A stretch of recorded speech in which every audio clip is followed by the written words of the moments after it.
कहानी की शुरुआत में हम दो लोगों को देखते हैं जिन्हें किसी ने बांध कर रखा हुआ था। इन्हें देखने से ऐसा लग रहा था जैसे इन्हें उसने बहुत टॉर्चर किया हो। ये दोनों लोग खून से लथपथ थे। तभी लड़की हिम्मत करके वहां से भागने की कोशिश करती है और वो दूसरा आदमी जो कि उसका बॉयफ्रेंड था उसके कमरे के पास जाती है, मगर उसका बॉयफ्रेंड उसे वहां से जाने को कहता है क्योंकि उसे पता था कि जिसने उसे वहां पर बांधा है वो दोनों को मार देगा।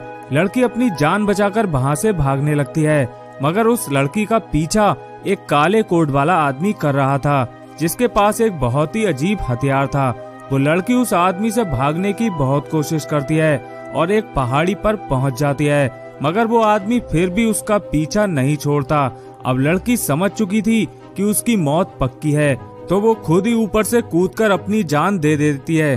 अब ये सीन यहीं पर कट होता है और अगले सीन में हम एक कपल को देखते हैं जिसके नाम माइक और सरील है। ये दोनों जंगल में ट्रैकिंग करने का प्लान बना रहे होते हैं, जिसके लिए ये दोनों फॉरेस्ट डिपार्टमेंट में जाते हैं जहां एक ऑफिसर होता है। ये लोग उस ऑफिसर से पूछते हैं कि जंगल में किस जगह पर ट्रैकिंग की जा सकती है। इस पर वो ऑफिसर उन्हें बताता है कि ये जंगल बहुत ही ज्यादा खतरनाक है, वहाँ से कई लोग गायब हो चुके हैं, मगर ट्रैकिंग कहीं भी की जा सकती है। जंगल में ट्रैकिंग पर जाने से पहले ये दोनों फैसला करते हैं कि वो अपना मोबाइल कार में ही छोड़कर जाएंगे क्योंकि ट्रैकिंग के वक्त कोई भी डिस्टरबेंस नहीं होना चाहिए। इसके बाद दोनों जंगल का नक्शा देखते हुए सोचते हैं कि उन्हें कहां पर ट्रैकिंग करनी चाहिए। तभी वहां एक औरत आती है जिसका नाम ईडा है। वो बताती है कि टिम्बर फॉल्स जंगल में एक ऐसी जगह है जहां बहुत शांति है। इसके बाद ये दोनों टिम्बर फॉल्स के लिए निकल जाते हैं और दोनों इस ट्रिप पर बहुत ही ज्यादा खुश थे। रास्ते में ये दोनों एक दूसरे को किस करते हैं और इंटीमेट होने लगते हैं। ये दोनों अपना काम कर ही रहे होते हैं कि तभी वहाँ 3 लड़के आ जाते हैं और वो तीनों इन्हें परेशान करने लगते हैं। ये बात सरील को बिल्कुल भी पसंद नहीं आती। अब उन 3 लड़कों में से एक, जिसका नाम ब्रूडी होता है, वो माइक को पुड़िया बेचता है और कहता है कि तुम इसे खरीद लोगे तो हम यहाँ से चले जाएंगे। माइक गुस्से में अपनी बैग से एक गन निकालता है, मगर सरील उसे रोक लेती है। इसके बाद माइक उन्हें पैसे दे देता है और पैसे लेने के बाद ये तीनों लोग वहाँ से चले जाते हैं। इसके बाद माइक और सरील भी अपने रास्ते चल देते हैं, मगर एक झरने के पास पहुँचने पर एक ऑफिसर इन्हें मिलता है जिसका नाम क्लाइड है। वो इन्हें बताता है कि ये जगह बहुत ही ज्यादा सुंदर है और कई सारे लोग यहाँ पर घूमने आते हैं। माइक उस ऑफिसर से पूछता है कि हम ट्रैकिंग कहाँ पर कर सकते हैं। ऑफिसर उन्हें एक झील के बारे में बताता है और वहाँ से चला जाता है। इसके बाद सरील उस झील में नहाने लगती है। सरील जब नहाकर बाहर निकलती है तो उसके पीछे एक आदमी होता है। वो उसे किडनैप करके अपने साथ ले जाता है। उधर माइक जब सोकर उठता है तो वो सरील को वहाँ नहीं पाता। ये देखकर वो काफी घबरा जाता है और उसे इधर उधर ढूंढने लगता है। तभी माइक की नजर उन 3 लड़कों में से 2 लड़कों पर पड़ती है जिनके पास सरील की टॉवल थी। ये देखकर माइक गुस्से से दोनों को बहुत मारता है, मगर एक लड़का किसी तरह वहाँ से भागने में कामयाब हो जाता है। तभी माइक दूसरे लड़के से सरील के बारे में पूछता है तो वो लड़का बताता है कि उसे सरील के बारे में कुछ भी नहीं पता। उसे वो टॉवल रास्ते में पड़ा हुआ मिला था। इसके बाद माइक उस लड़के को बहुत पीटता है जिसकी वजह से वो लड़का बेहोश हो जाता है। अब माइक सरील को जंगल में इधर उधर ढूंढने लगता है। तभी अचानक माइक का एक पैर एक ट्रैप में फंस जाता है जिसकी वजह से वो दर्द से चिल्लाने लगता है। तभी वहाँ ईडा आ जाती है और वो माइक को अपने साथ ले जाती है जहाँ वो उसके पैर की मरहम पट्टी करती है और माइक के लिए चाय बनाती है। माइक ईडा से अपनी गर्लफ्रेंड के बारे में पूछता है।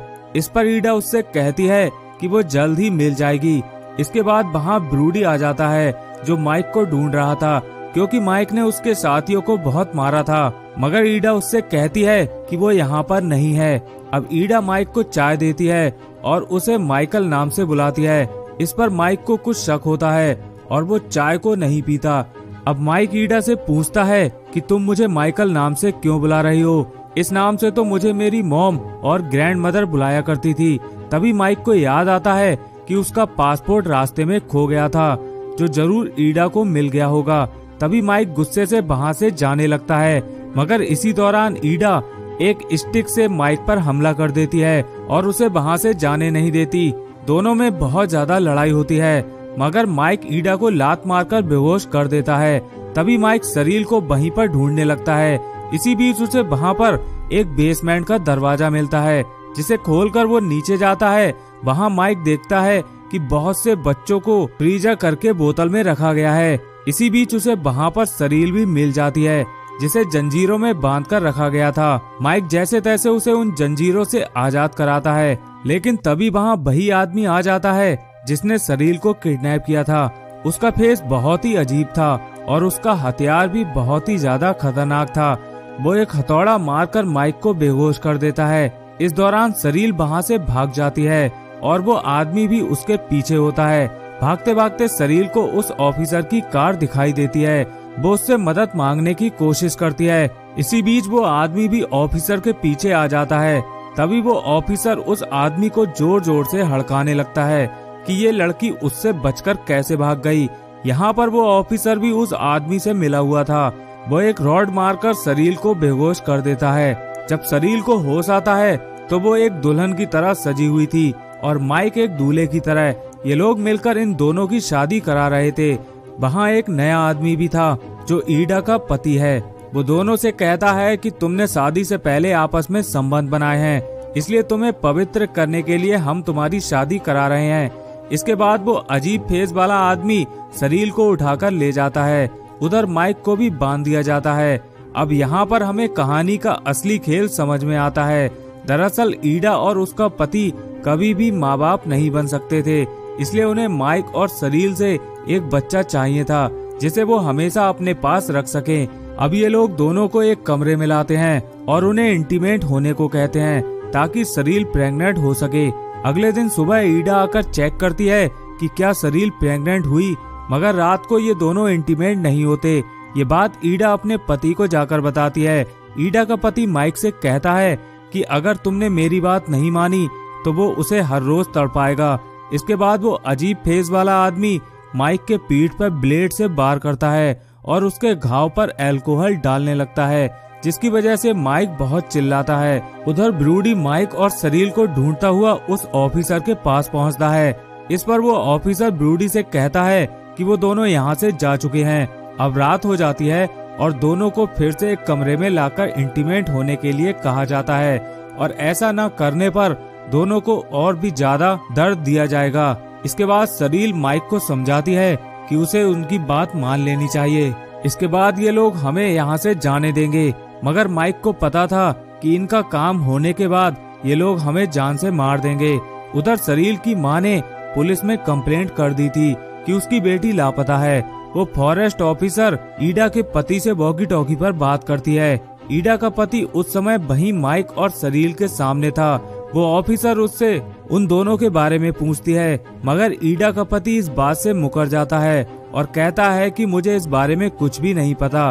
उधर वो फॉरेस्ट ऑफिसर ब्रूडी को मिलती है और माइक और सरील को ढूंढने को कहती है। अब रात को वो अजीब फेस वाला आदमी सरील के पास जाता है और अपनी हवस मिटाने की कोशिश करता है, मगर सरील जोर जोर से चिल्लाने लगती है। सरील की आवाज सुनकर ईडा और उसका पति उसी कमरे में पहुंचते हैं और अजीब फेस वाले आदमी को वहां से हटाते हैं। तभी ईडा उन दोनों को समझाती है कि तुम्हें ऐसा करना ही होगा। इस पर सरील हंसते हुए कहती है कि वो 2 महीने पहले ही प्रेग्नेंट हो गई थी। ये सुनकर ईडा और उसके पति का प्लान फेल हो जाता है, क्योंकि बाइबल के अनुसार शादी से पहले वाले बच्चे को अपवित्र माना जाता है और ये दोनों बाइबल को बहुत मानते हैं। इसी बीच वहाँ ब्रूडी और उसका दोस्त आ जाते हैं, क्योंकि उन्हें लगता है कि इस फैमिली ने ही माइक और सरील को किडनैप किया है। ब्रूडी बेसमेंट के रास्ते से नीचे जाता है। वहाँ वो वही सब कुछ देखता है जो माइक ने पहली बार देखा था। ब्रूडी का दोस्त बाहर ही उसका इंतजार करता है, मगर ईडा का पति पीछे से आकर उसे मार देता है। इधर ईडा भी ब्रूडी को शूट कर देती है। अब ईडा और उसका पति दोनों मिलकर लाशों को ठिकाने लगाने लगते हैं। तभी ईडा कहती है कि मैं सरील का अबॉर्शन करूंगी, क्योंकि शादी से पहले का बच्चा पाप होता है।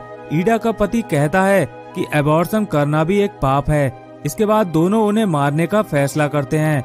इधर माइक किसी तरह खुद को आजाद कर लेता है। जब ईडा का पति उसे मारने के लिए आता है तो माइक एक चाकू से उसकी गर्दन पर वार करता है, जिससे उसकी मौत हो जाती है। अब ईडा अपने पति को मरा हुआ देखकर माइक पर हमला करती है और उसे जख्मी कर देती है। तभी सरील एक रॉड से ईडा पर हमला करके उसे बेहोश कर देती है और दोनों वहां से भागने लगते हैं। मगर माइक कहता है कि हमें वॉकी टॉकी लाना चाहिए ताकि हम हेल्प मांग सकें। सरील वॉकी टॉकी लेने ऊपर चली जाती है, मगर वो अजीब से फेस वाला आदमी सरील पर हमला कर देता है। अब सरील एक क्रॉस को उस आदमी के फेस में घुसा देती है।